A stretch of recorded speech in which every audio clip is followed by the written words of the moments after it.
Hello students, this is Harshita Parate and welcome to Harshita Study Zone. And as I provide you chapters explanation in Hindi and NCERT solutions also. So students, are you ready? So today we are going to learn chapter 2 of history. The name of our chapter is Kings and Kingdoms. So let's start. Many new dynasties emerged after the 7th century. 7th century के बाद बहुत सारी dynasties जो थी वो बहुत ज़्यादा हमें देखने को मिली थी. Map 1 show the major ruling dynasty of different parts of the subcontinent between the 7th and 12th 5th centuries. अब जो हमें यहाँ पे मैप 1 दिखाया गया है, ये इसका क्या कहना है, इसका मतलब ये क्या शो कर रहा है कि कौन कौन सी जो डायनेस्टीज़ थी ये बहुत बड़े इसमें चली थी, यानी कि बहुत सालों तक चली थी और अलग कौन से पार्ट में चली थी, वो भी 7th सेंचुरी से लेकर 12th 5th सेंचुरी तक. अभी हम देखेंगे कि और क्या है. Okay, so the emergence of new dynasties. जो न्यू डायनेस्टीज़ आई वो कैसे एमर्ज हुई, ओके हम ये देखने वाले हैं. बाय द 7th सेंचुरी, मतलब 7th सेंचुरी में there were big land lords और warrior chief in different regions of the subcontinent. अभी जो लैंड लॉर्ड्स थे, यानी कि जिनके पास बहुत सारे बड़ी बड़ी लैंड होती थी, ये क्या करते थे, और वॉरियर्स जो रहते थे, जो अपने चीफ की मानते थे. पर यहाँ पे वॉरियर्स चीफ जो है in different regions of the subcontinent, वो हर एक पार्ट में थे सब कॉन्टिनेंट के. Existing king of acknowledge them as their subordinates और समानताज. और इनको क्या कहा जाता था, इनको कहा जाता था सब ऑर्डिनेट्स, मतलब समानताज. पहले ये खुद को एक मामूली लैंडलॉर्ड, वॉरियर चीफ ऐसे मानते थे, पर धीरे धीरे वो अपने आप को क्या कहने लगे, सबऑर्डिनेट्स का ही हमने यहाँ पे क्या देखा, समानताज. ओके, अभी हम देखेंगे. They were expected to bring gift for their king और overlords be present at their courts and provide them with military support. अभी उनका काम क्या था कि उनको अपने किंग के लिए, और या फिर ओवरलॉर्ड जो किंग या फिर किंग की मतलब और कोई उनसे जो बड़ा है, उनके लिए उनको क्या लाना पड़ता था, गिफ्ट लाने पड़ते थे. और उनको एक मिलिट्री सपोर्ट देना पड़ता था, मतलब उनके नीचे उनको काम करना पड़ता था, ताकि अगर कोई हमला वगैरह कर दे तो क्या करना चाहिए. समानतास गेंड पावर एंड वेल्थ. पर जो समानतास थी, इन्होंने धीरे धीरे क्या गेन किया, यानी कि क्या अपनी जो पावर थी, अपना जो वेल्थ था वो बहुत ज़्यादा बढ़ाया. पावर मतलब जैसे हमें पता है कि बहुत ज़्यादा शक्ति उन्होंने इंक्रीज़ की. और जो वेल्थ है, वेल्थ मतलब ही रहता है money. Okay, wealth means money. अभी उन्होंने क्या गेन किया था, they gain power and wealth, मतलब पावर उन्होंने इंक्रीज़ किया और वेल्थ भी गेन किया. They declare themselves to be महासमानता. पहले वो क्या थे, सिर्फ एक समानता, एक सबऑर्डिनेट थे, लेकिन उन्होंने अपने आप को क्या कहा कि हम महासमानता है, या फिर हम कह सकते हैं महामंडलेश्वर. उन्होंने अपने आप को क्या कहा, उन्होंने अपने आप को कहा कि हम महासमानता है, मतलब महामंडलेश्वर है. अगर हम महामंडलेश्वर को एक ये बोला जाए तो हम ये कह सकते हैं द ग्रेट लॉर्ड, मतलब वो अपने आप को बहुत ज़्यादा ग्रेट मानने लगे. ऑफ अ सर्कल, जैसे ये एक सर्कल है, इसमें उन्होंने अपना, यानी कि जैसे खुद के किंगडम में उन्होंने खुद को बहुत ज़्यादा महान मानना शुरू कर दिया था, और या फिर कौन से भी रीजन में, एंड सो ऑन, और बहुत सारा. Sometimes they asserted their independence from their overlord. पर कभी कभी उन्होंने अपने मतलब एक दिन उन्होंने क्या किया, अपने ओवरलॉर्ड से, मतलब जो भी उनसे, मतलब जो किंग है या फिर ओवरलॉर्ड है जो उनसे बहुत बड़ा है और वो जो सब संभालता है, एक दिन उन्होंने क्या किया, उन्होंने उनसे इंडिपेंडेंस मांगा. यानी कि उनका कहना क्या था, जो महामंडलेश्वर या फिर महासमानता थे, इनका कहना था कि हमें हमारा अलग एक रीजन दे दो, हम उसमें हमारा खुद का रूल करेंगे. देन अभी हम देखेंगे.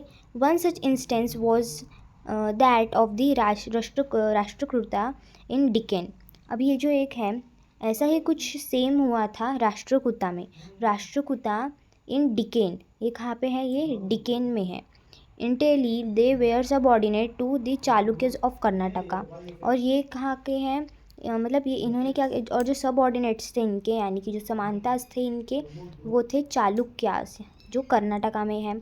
In the mid 8th century, कब हुआ था ये मिड 8th सेंचुरी में दंती दुर्गा और Rashtrakuta chief overthrew his Chalukya overlord and performed a ritual called Harinyagarbha, literally the golden worm.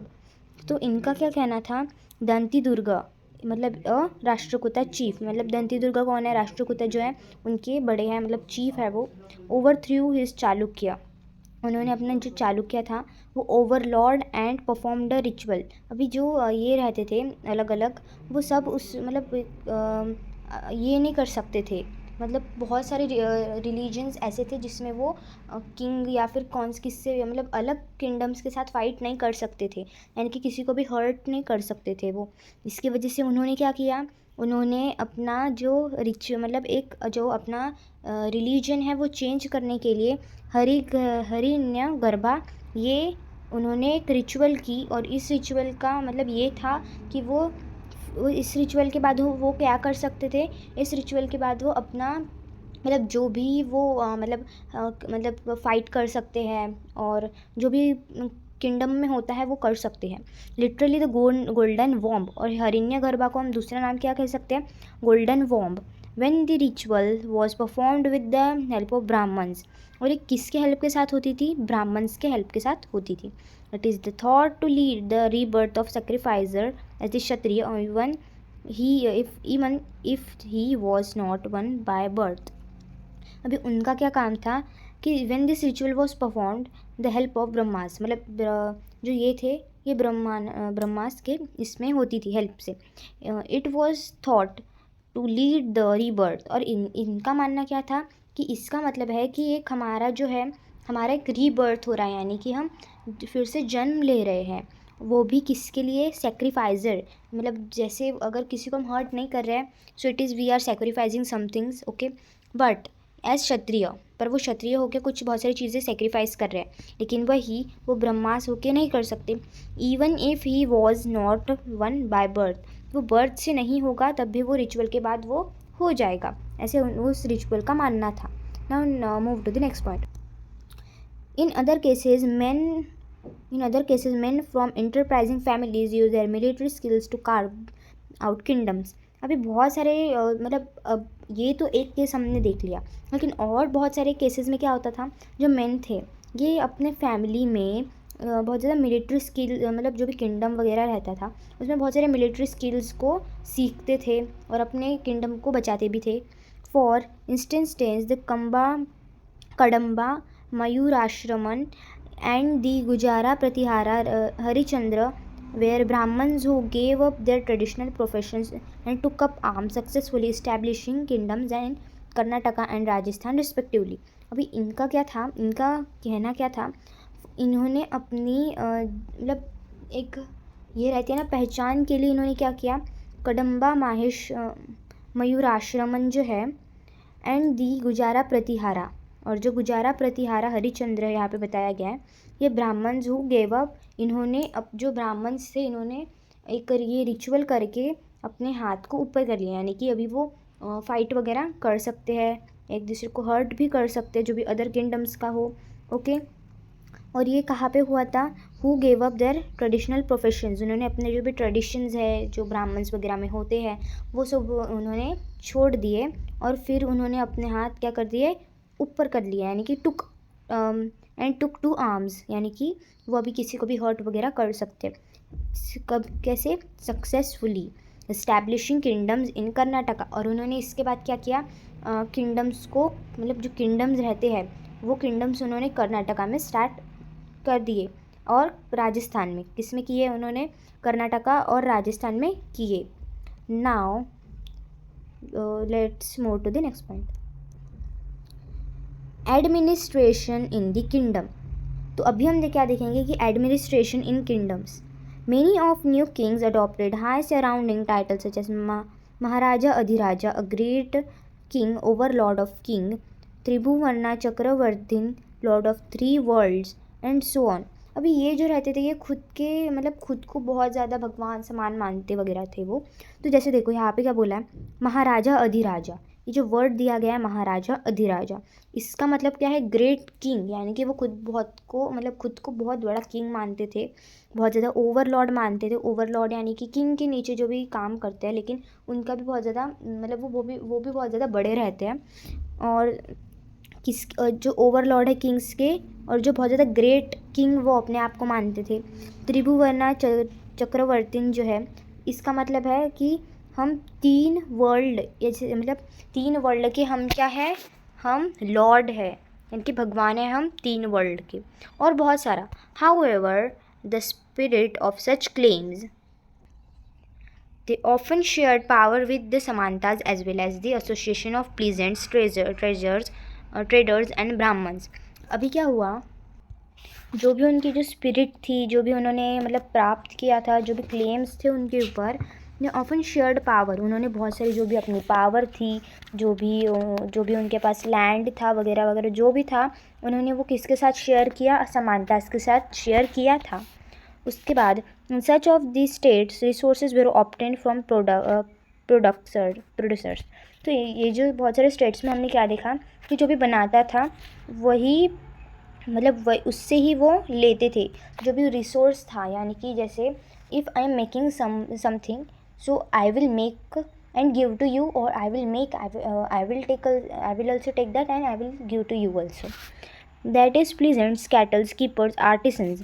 तो ये क्या होते थे? ये लोग कौन कौन रहते थे? प्लीजेंट्स, ओके। जो भी कैटल है, जो कैटल या फिर जो भी डोमेस्टिक जो एनिमल्स है जो वो पालते थे। इफ़ एनीवन डोमेस्टिक जो भी है, अगर वो एक कैटल पाल रहा है, यानी कि या फिर अगर हम एग्जांपल के लिए लिए काऊ वो रेज़ कर रहा है, इसका मतलब जो भी चीज़ें उसको मिलेगी, जैसे मोस्टली तो हमें गाय से दूध ही मिलता है, तो वो दूध भी उसके साथ हमें शेयर करना पड़ता था। हु वेयर ऑफन परस्यूडेड और compelled to certain part of the what they produced. अभी हु वेयर कि जिन्होंने वो अगर बनाया और वो नहीं दे रहे हैं, तो वो मतलब उनका तो एक तो वो क्या करते थे अभी हम देखेंगे। Sometimes this were claimed as rent due to lord was associated that his own land. और वो क्या कहते थे कि ये हमारी लैंड है, सो हाउ कैन मतलब हम तुम्हें हमारी लैंड पे कैसे रहने दें, क्योंकि जो भी अभी समझो, क्योंकि वो समानता है, और जो भी उसको मिल रहा है, जो भी कैटल कीपर है, आर्टिसंस है, आर्टिसंस मतलब जो हैंडमेड चीज़ें बनाता है, अगर वो बना रहा है तो हमें भी तो शेयर मिलना चाहिए ना। तो इनका क्या कहना है कि उन्होंने फिर क्या लिया? रेंट लिया, okay. Revenue was also collected from traders, और जो रेवेन्यू रहता है ये भी किससे मांगा जाता था? ट्रेडर्स से मांगा जाता था, ओके। 400 टैक्सेस। तो अभी हम क्या देखेंगे? 400 टैक्सेस, इसका मतलब क्या है? The inscriptions of Cholas ruled in Tamil Nadu refer to more than 700 terms of different kind of taxes. इसका मतलब क्या है कि जो चोला है, ये चोलाज जो है ये एक डायनेस्टी, जैसे हमें नहीं डायनेस्टी नहीं, ये जो है इन्होंने तमिलनाडु में रूल किया था, और इनके जो ये थे टैक्सेस ये 400 टर्म से भी ज़्यादा थे। यानी कि अगर वो मतलब जैसे हमें अभी पता है कि आज लैंड के लिए टैक्स लिए जाते हैं, समझो मेरे पास इतनी लैंड है तो मुझे इसका क्या देना पड़ेगा? मुझे इसका टैक्स देना पड़ेगा। पर पहले ऐसे नहीं होता था, पहले हर एक चीज़ के लिए टैक्स रहता था। जैसे हमें यहाँ पे बताया गया है कि तमिलनाडु में 400 अलग अलग इस चीज़ों से लिया जाता है टैक्स, मतलब लिया जाता था। The most frequently mention tax is vetti, okay. Vetti इसमें सबसे ज़्यादा मतलब देखे जाने वाला कौन सा था? वेट्टी। अब ये वेट्टी का मतलब क्या है? Taken not in cash but the form of Ford labour. ये अभी इसका मतलब क्या है कि ये कैश में नहीं लेके जाते थे, पर उनको जानबूझ के काम करवाया जाता था। If you are not giving tax to me, so it means said that you should do work, means you मतलब आपको लेबर बन जाना पड़ता था, आपको जानबूझ के मतलब फोर्स किया जाता था कि वो काम आपको करना है। एंड कदमाई, और एक जैसे हमने अभी वेट्टी देखा वैसे ही और एक है कदमाई। अभी कदमाई का मतलब क्या है? इसका मतलब है land revenue. There were also tax on thatching the house. अभी क्या होता था तब जो ये रहते हैं टैक्स, वो घर को टैच करने से भी लिया जाता था। The use of ladder to climb the palm trees. अभी जैसे अगर हमारे हाइट से बहुत बड़ा ट्री है, so as we all know we can't climb on it, so अगर हमने उसके लिए लैडर मतलब सीढ़ी भी यूज़ की तो हमें उसके लिए भी टैक्स पे करना पड़ता था। A cess of succession to family property, और जितने लोग उनके फैमिली में होंगे उतना और टैक्स उनको पे करना पड़ता था। Then are such tax collected today, क्या ऐसे टैक्स अभी भी मतलब जिस टाइम में हम जी रहे हैं क्या अभी भी टैक्स कलेक्ट किया जाता है? जितना मुझे पता है अभी तो लैंड के लिए ही लिया जाता है tax. Okay, the resources were use to finance the kings establishment as they well as the construction of temples and forts. अभी जो भी उनको फाइनेंस यानी कि जो भी उनको पैसे वगैरह मिलते थे वो किंग उससे क्या करते थे, अपने लिए कंस्ट्रक्शन करते थे। किसका? टेम्पल्स का, फोर्ट्स का। जैसे टेम्पल्स जैसे मंदिर, और फोर्ट्स यानी कि किला। जैसे हमें पता है कि रेड फोर्ट वगैरह बहुत सारे फोर्ट हैं, और पर हाँ हमें क्या फाइंड करना है कि वो किसने बनाया है। They were also used to fight wars, which were in turn expected to lead the investment of wealth in the form of plunder and access to land with the trade of fruits। अभी ये जो पैसे उनको मिलते थे इससे वो क्या करते थे, अपनी जो संख्या है यानी कि अगर उनके किंगडम में बहुत कम लोग हैं जो फाइट कर सकते हैं तो उनको वो पैसे दे के वो मतलब अपने लोग बढ़ा सकते थे। ओके, और वो इस जो भी उनको पैसे मिलते थे उससे वो अपना एक तो किंगडम बढ़ा करते थे, या फिर वेल्थ जो भी मिलती थी वो उससे अपना फ़ाइट के लिए, वॉर्स के लिए बहुत सारी चीज़ें खरीदते होंगे, और वो क्या करते थे, बहुत सारे टेम्पल्स फोर्ट्स वगैरह भी बनाते थे। The functionary for collecting revenue were generally recruited from influential families, और ये सब किससे ख़रीदा जाता था? इन्फ्लुएंशियल फैमिलीज़ से ख़रीदा जाता था, मतलब लिया जाता था एक्चुअली में। मतलब जिनके पास भी बहुत ज़्यादा पावर है या फिर कौन सी चीज़ की भी पावर है उससे वो लिया जाता था। And positions where often hereditary, और जो भी उनकी जो भी पोजीशन है, जैसे हम अगर देखें तो हम क्या कहते हैं, मतलब पहले क्या होता था कि जो भी कॉलोनी में है, फॉर एग्ज़ाम्पल कॉलोनी बोला है मैंने, तो वहाँ पे क्या होता है कि जो भी जिसकी कास्ट वगैरह या फिर उनके पास जितना पैसा है उसके इस पे वो रैंक पे आते थे। जैसे इनके पास बहुत पैसा है तो ये तो बहुत बड़े हैं वगैरह वगैरह। This was true about the army as well as, और ऐसा ही आर्मी के साथ भी होता था, यानी कि जिसकी आर्मी के पास बहुत ज़्यादा पैसा है इसका मतलब क्या है कि वो बहुत ज़्यादा रिच है, वो बहुत बड़े हैं। In many cases close relatives of the king held the this positions, और जब बहुत क्लोज रिलेशंस हो जाते थे, जैसे समांतास और किंग के बीच में बहुत अच्छा रिलेशन हो गया, तो वो किंग की और समांतास जैसे मैंने एग्जांपल दिया, तो वो जो उनकी पोजीशन है वो भी चेंज कर सकते थे। अभी हम now move to the next point, prashastis and land grants. अभी हम देखेंगे प्रक्षतीज और लैंड ग्रांट्स का मतलब क्या होता है। Prashastis contain detail that may not be literally true. जो ये रहता है प्रक्षतीज, इसका मतलब क्या है कि इसमें कुछ लिखा होगा ऑफ कोर्स जो पूरे तरीके से तो सच नहीं मान सकते हम, but they tell us how rulers wanted to depict themselves. पर हमको इससे ये समझ में आ जाता है कि जो रूलर्स थे उनको अपने आप को कैसा दिखाना है। As valiant victories warriors for example, वो अपने जो भी ये रहते थे वॉर्स जिसमें वो जीतते थे, और या फिर जो भी उनकी विक्ट्री रहती थी वो सिर्फ उसमें वही लिखते थे। जो भी कौन सा अगर प्राउड की बात नहीं है तो वो उसमें नहीं लिखते थे। Then this were compose by learn Brahmins, और ये सबसे पहले जैसे स्टार्ट किसने किया था? ब्राह्मण्स ने। वो ओकेजनली हेल्प द एडमिनिस्ट्रेशन, जो मोस्टली एडमिनिस्ट्रेशन को हेल्प करते थे, यानी कि जो भी किंगडम वगैरह उसको हेल्प करते थे वो। Okay, now move to the next point, kings often rewarded Brahmins by grand of land. अगर किंग्स को वो गिफ्ट बहुत अच्छा लगा तो वो किंग्स क्या करते थे, वो उनको लैंड ऐसे गिफ्ट के तौर पर देते थे। This were recorded of copper plates which were given to those who received the land. अभी या फिर जो कॉपर प्लेट्स होते, जैसे हमें यहाँ पे एक फ़ोटो दी हुई है, जो कॉपर प्लेट्स हैं ये उनको दिए जाते थे अगर उनको लैंड वगैरह मिल रही है। ये जो कॉपर प्लेट्स होते हैं मोस्टली तो उस पर ही लिखा जाता है, जो हमने प्रेशस तीज देखा ये मोस्टली उस पर ही लिखा जाता है। और और उनको गिफ्ट के तौर पर जैसे हमने देखा कि जो ब्राह्मण्स थे उनको लैंड दिए जाते थे एज अ गिफ्ट और a grant. Okay, then unusual for the 12th century was a long Sanskrit poem containing the history of the king who ruled over Kashmir. अभी ऐसा ही 12th-5th सेंचुरी में क्या एक संस्कृत की पोएम लिखी गई थी जिसमें सब हिस्ट्री के बारे में जो भी किंग्स वगैरह थे वो उन्होंने कब रूल किया, कैसे रूल किया, जो भी उनकी विक्ट्रीज वगैरह थी उसके सब के बारे में लिखा गया था. कहा कि कश्मीर की. It was compose bye an author named Kalhana. और ये किसने लिखी थी? कल्हाना ये ऑथर ने लिखी हुई थी. He used a variety of sources including inscription documents, eyewitness accounts and earlier histories to write his account. अभी इसने कौन कौन से सोर्सेज लिए थे? जो भी इंस्क्रिप्शंस हमने देखे उस इंस्क्रिप्शंस के बारे में उन्होंने उसमें ढूंढ के लिखा. उसके बाद जो भी डॉक्यूमेंट्स, जो भी आई विटनेस यानी कि जैसे बहुत सारी मूर्तिज़ होती है. ओके, अभी हमें पता मतलब हमें ऐसा लगता है कि ये बहुत पुरानी है, जब हम होंगे भी नहीं तब उसके भी पहले की है ये, है ना. हमें ऐसा लगता है बहुत बार जब भी हम कौन सी बहुत पुरानी चीज़ देखते हैं तो उसका मतलब है आई विटनेस, कि हमें ऐसा लगता भी है बहुत बार. अकाउंट्स यानी कि जैसे हमने लास्ट लेसन में मैन्यूस्क्रिप्ट आर्चिव्स वगैरह भी देखा था. तो जो जिस चीज़ से भी हिस्ट्री के बारे में हमें इंफॉर्मेशन मिल सकती है उसके बारे में से वो ढूंढते थे.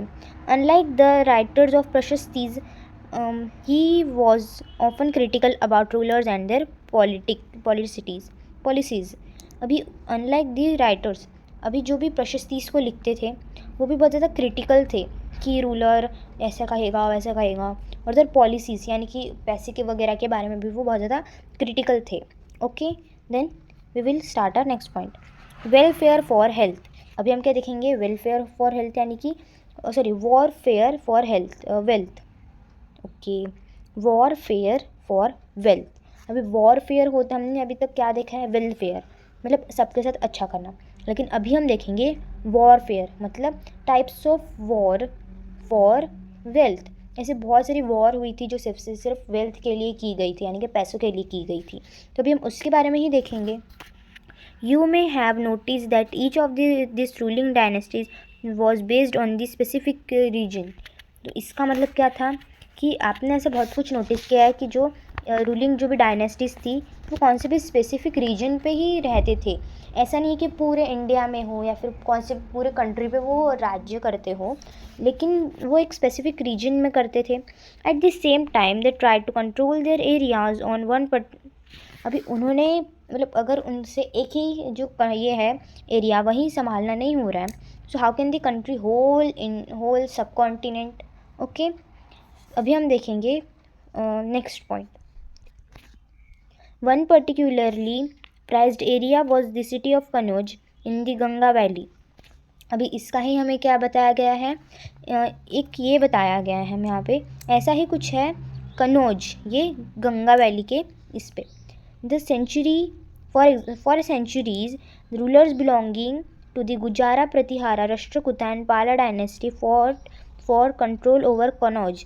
ये जो कनौज है इसके लिए किसने किसने फ़ाइट की? गुजारा प्रतिहारा ने, राष्ट्रकूटा ने और पाला डायनेस्टी, इन्होंने इसके ऊपर बहुत ज़्यादा फ़ाइट की थी कि कनौज जो है इसका कंट्रोल किसके पास होगा. Because there were the 3 parties in long drawn conflict. अभी जैसे 3 जो है यानी कि गुजारा प्रतिहारा, राष्ट्रकूटा और पाला डायनेस्टी, अभी इन सबको चाहिए तो कैसे कर सकते हैं ये? Historians often describe as the typical tripartite struggle. इसका मतलब क्या है कि एक ऐसा इसने क्या बताया गया है कि एक स्ट्रगल हो चुका था, जिस स्ट्रगल का नाम क्या है? Tripartite struggle. Okay, then rulers also tried to demonstrate the power and resources by building large temples. और यही इन्होंने लार्ज टेम्पल्स बनाए और बताया कि that we have so many power and wealth. So when they attacked on one another's kingdom they often choose to large target temples which were sometimes extremely rich. तो भी जो दूसरा किंगडम है उसको तो ऑफकोर्स पता ही होगा कि ये जो किंगडम है ये बहुत ज़्यादा इसका मतलब वो टारगेट बनाते थे टेम्पल्स को और कहते थे कि ये वाला जो किंगडम है बहुत ज़्यादा क्या है? रिच है. वन सर्च रूलर मोहम्मद ऑफ गजानी अफ़गानिस्तान. अभी ऐसा ही एक रूलर कहाँ पे था, अफ़गानिस्तान में, जिसका नाम क्या है, मोहम्मद गज़ानी। गज़ानी एक जगह है जो अफ़गानिस्तान में प्रेजेंट है और उसका नाम है मोहम्मद। ही रेडेड दी सब कॉन्टिनेंट 17 टाइम्स। इसने क्या किया था, इसने सब कॉन्टिनेंट को 17 टाइम्स रेडेड किया था। विथ रेडेड यानी कि बहुत बार फाइट हुई थी। विद द रिलीजियस मोटिव, और किसके लिए, एक मोटिव था, वो था रिलीजियस के लिए, यानी कि दैट बहुत सारे होता है कि this religion is very important for our country वगैरह वगैरह। His target were wealthy temples, और इसके जो टेम्पल मतलब ये जो था, इसके बहुत सारे टेम्पल्स थे और ये बहुत ज़्यादा वेल्दी थे, यानी कि बहुत ज़्यादा एक्सपेंसिव हम कह सकते हैं, फिर बहुत ज़्यादा रिच थे वो, इंक्लूडिंग दी सोमनाथ गुजरात। इसमें एक और है जो है सोमनाथ, जो गुजरात में प्रेजेंट है। Much of the wealth Mohammad carried away was use to create a splendid capital of Ghazni. अभी इतनी ही उसके पास वेल्थ थी, यानी कि मनी था, पावर था, तो उसने क्या किया मोहम्मद ने कि उसने एक स्प्लेंडिड उसने बनाया गाजनी का कैपिटल। जैसे अगर हम कहें कि महाराष्ट्र का कैपिटल कौन सा है, तो हम कहते हैं कि महाराष्ट्र का कैपिटल है हमारा, what is our capital of Maharashtra, it is Mumbai. तो वैसे ही इसने क्या किया, गाजनी इसका कैपिटल स्प्लेंडिड बना दिया। जैसे हमारा इंडिया का कैपिटल दिल्ली है, वैसे ही इसने क्या किया, जो स्प्लेंडिड मतलब जो गाजनी है, इसने उसका क्या किया, कैपिटल ये बना दिया। Then other kings who engage the warfare including the Chahamanas. अभी और बहुत सारे लोगों ने इस वॉरफेयर में पार्ट लिया था। एक था चहमानाज, letter known as the Chauhans.